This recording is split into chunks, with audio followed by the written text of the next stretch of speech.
Et on va enchaîner avec, Zalando, avec une consommation sous pression. La plateforme, allemande de commerce en ligne se situe à un niveau, décisif, et démarrant plutôt bien l'année après une année, 2025 plutôt, dans le rouge.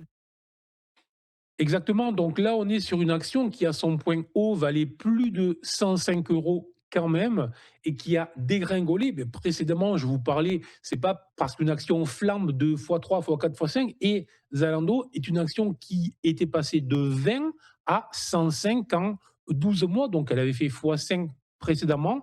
Elle a perdu ensuite plus de 80% et même elle, elle était venue passer sous les 17 euros, donc c'est quand même spectaculaire.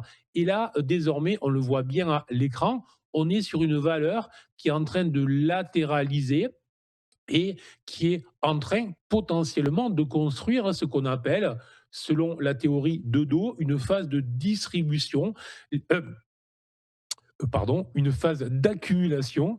Une phase d'accumulation, c'est quoi une phase d'accumulation? C'est une phase d'attente, c'est une phase où les acheteurs achètent, mais ne sont pas suffisamment nombreux car le pessimisme est toujours présent et qu'il n'y a pas de nouvelles données économiques intéressantes pour propulser vers le haut le cours. Donc c'est une phase d'attente, de consolidation à plat et d'accumulation potentiellement.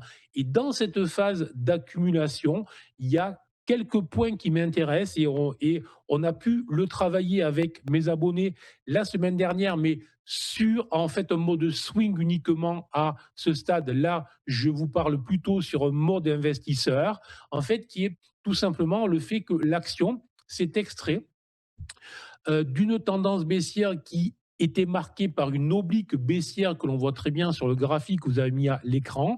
Elle est passée au-dessus de cette oblique baissière et elle l'a cassé en venant clôturer ces derniers jours au-dessus de 24 euros. Ensuite, elle est venue s'appuyer à nouveau sur cette oblique baissière et désormais, elle est en train d'essayer de construire une phase haussière qui pourrait la conduire dans les prochaines semaines. Dans les prochaines semaines, je dis bien pas avant, entre 28 et 29 euros pour une action qui cote aujourd'hui autour de 25 euros et qui résiste pour le moment relativement bien au tsunami Trump avec une baisse de 1,5%.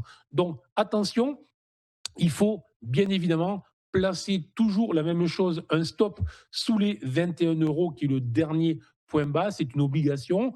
On pourra même, pour les investisseurs les plus agressifs, tenter des stops plus sérieux qui pourraient être situés sous les 23,8 euros. À titre personnel, je travaille ce type de mouvement plutôt en swing à quelques jours, c'est-à-dire que je vais chercher des entrées sur des unités de temps qui sont inférieures au jour et je vais rentrer pour quelques heures ou pour un jour, 2 jours, voilà exactement. Mais en attendant, tant que l'action reste au-dessus des 23,8, plutôt haussier, attention, hein, je répète, dans une phase d'accumulation avec des objectifs possibles sur les 28, 29. Et si jamais on y reviendra, l'action venait à casser les 29 euros dans les prochaines semaines, à ce moment-là, on aurait un signal haussier beaucoup plus sérieux.